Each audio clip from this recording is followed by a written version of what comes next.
Yes, everybody. Russ, the West Ham Network. Hope you're safe and well. Happy Friday afternoon. It is almost home time, and it is a West Ham free weekend. Fucking hell. I love some of that, boys and ladies.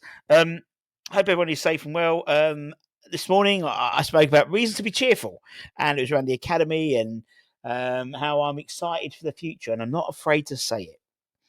I think some people just want doom and gloom, and that's not from me. That's not my style. And then at lunchtime today, we spoke about some of the stuff off the pitch and how certain things could affect where we're playing our football, how much money we've got to spend going forward in terms of transfer budgets, and also who's going to be in our squad. And I've alluded to the fact that David Moyes could come to the rescue. Some people won't like that. But anyway, it's Hammer's Headlines in association with the KUMB.com, boys. Also, this weekend, we'll have the next in the Wahai series. Wahai, was it called the Bowling Ground? That'll be on Sunday, I think. And hopefully we'll have a musing for tomorrow as well. In association with these at mumblebrown.com, guys. Check them out. Great news reviews and opiniones. We're going to be talking about players who could be coming in, players who are not coming in, and current players who are in international duty. 4 stories, you lucky, lucky bastards. So let's start with Moise Kean. Now, it's a name that's been going around, last year, and then this transfer window just gone, and could well be another name that's one of those you add to the list, the Carlos Bacca list, as I like to call it, the Ida Johnson list. Still in that bloody medical, isn't he? Anyway, Moise Kean is someone who's believed to be firmly on West Ham's radar this summer transfer window. That's according to several sources, including Tuttomercato.web, my favourite Italian news outlet. He's been linked with a move for around £40 million. That's right, £40 million for the 25-year-old striker. But it's not just West Ham who are in the hunt for him. I did say the word hunt. Arsenal are also keen on Kean, as well as the Carabao Cup winners, Newcastle United.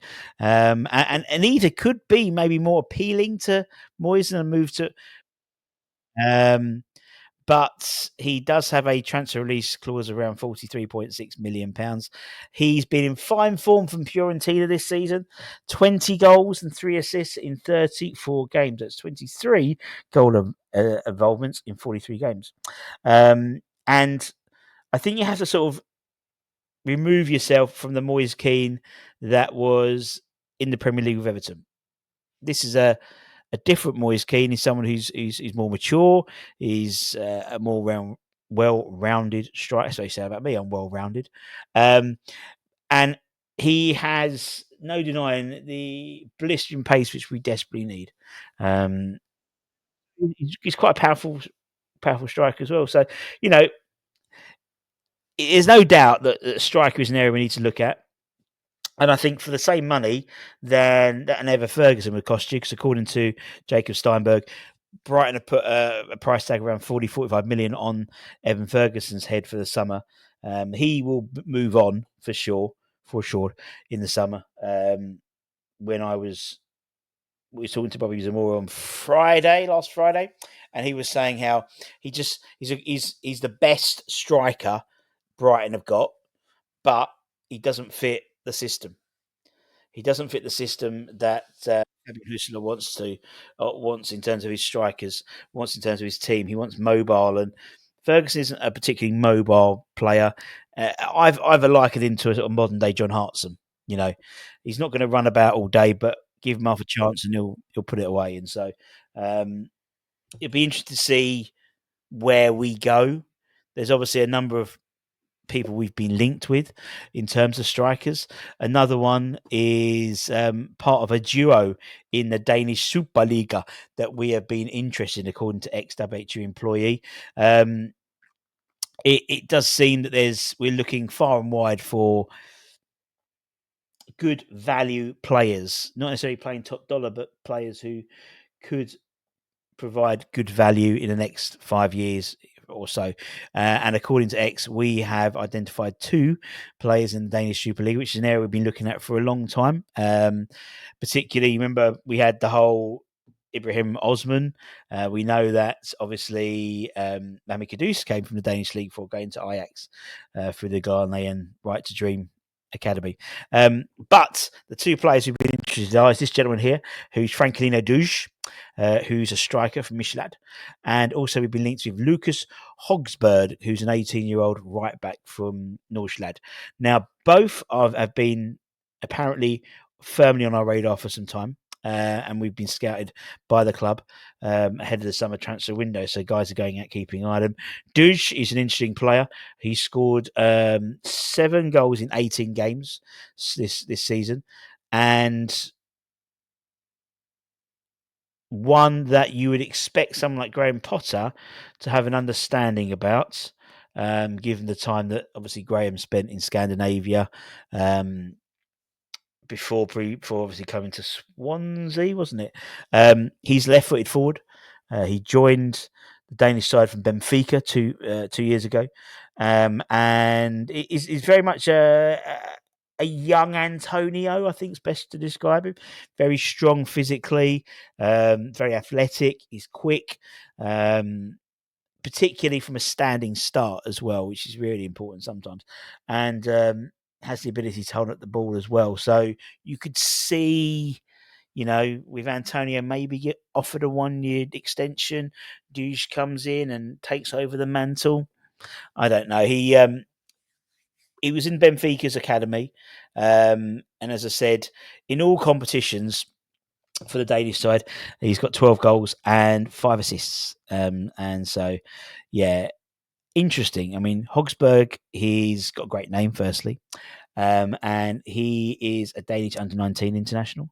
And it was his breakthrough season at the club came when he made his debut a couple of years ago as a 16-year-old. So he's well established in the Danish Superliga now, despite the fact of only being 18. So you're thinking someone, looking at Aaron Wan-Bissaka, having an understudy. We do have some of them in the academy, like Junior Robinson, I think. Josh Briggs is playing right back, but for me, Josh Briggs is more. I could see him becoming like a Declan Rice sort of central midfielder at CDM eventually. But anyway, and I think he could be the understudy, the next one below for Aaron Wan-Bissaka, for example. He's only 18, so he's got plenty of his formative years ahead of him. But maybe it could be a double Danish move. A double Danish. Sounds like a good breakfast to me. One person who's not going to be joining West Ham is Wissa. We were over the January transfer window, according to reports, offered Wissa as Brentford are looking to cash in as he's sort of coming to the end of his contract, and they were looking for around £25 million. And the reason why I think it's quite significant of us apparently rejecting this is hopefully we're seeing a difference in transfer policy. We've seen before, we've got to think panic buy January's deals for Danny Ings. Maybe, we could see Nicholas Füllkrug as being a panic buy in the summer. But buying players coming to the end of their not usefulness, I think is the right way of explaining it. But, the fact is he's, 29 years old. And they wanted something like 2025. They wanted loan with obligation. And that obligation would be about 25 million quid. West Ham would have been all over that, I think, a year ago, 18 months ago. A real, West Ham-y type signing. And the fact is we're not doing that, and we're not going for these sort of last hurrah deals, Danny Ings and things like that. To me, again, shows a change in mentality. The fact is, we've been linked to it, rather than going for a Wissa who could come in, probably do a job now and score some goals, but in a year's time will be coming to the end of his usefulness, arguably, rather than going for someone like Duge, who's, in his formative years and could have sell-on value and could also have, could be our number 9 for 8 years, or 10 years. It doesn't. It shows a change in mentality rather than a not knee-jerk reaction, but rather than a short-term policy. Danny Ings was signed for a short-term policy, which failed tremendously, in all honesty. It's fair to say at the moment that Fulkrug, the same goes. And again, I don't think it's totally a fault. Injuries are always something you can't necessarily legislate for. You can't account for. But the fact is, we're not going out, and he was offered to us on a plate. We didn't go for him because that money can be spent elsewhere. And I think that's good. I think that's good. If you might not agree, but I think that's good. And lastly, obviously, we got international duties. We spoke about actually at lunchtime one international decision which could cost West Ham £4 million. With Crescentia Somerville potentially moving from one place to another, but we'll come across that. We'll come across that another day. We had a couple of senior players out on international duty. On Thursday night, Didos Mavropanos played the full game for Greece, but ended up disappointed as Scotland scored a quite controversial 1-0 win in their playoff first leg in Greece. They play the second leg Sunday in Glasgow. It was quite a strange penalty that was given away. But anyway, Evan Ferguson, as you can see, got some minutes. He was introduced as a 76th minute substitute for Republic of Ireland in their 2-1 playoff victory against Bulgaria. All the goals were scored before Evan came on. With who was.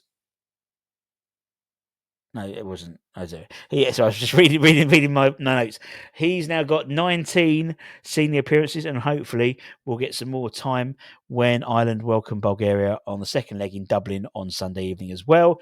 Elsewhere, Christian Heggie wasn't involved in Hungary's first leg against Turkey, where they ended 3-1 in the host favour.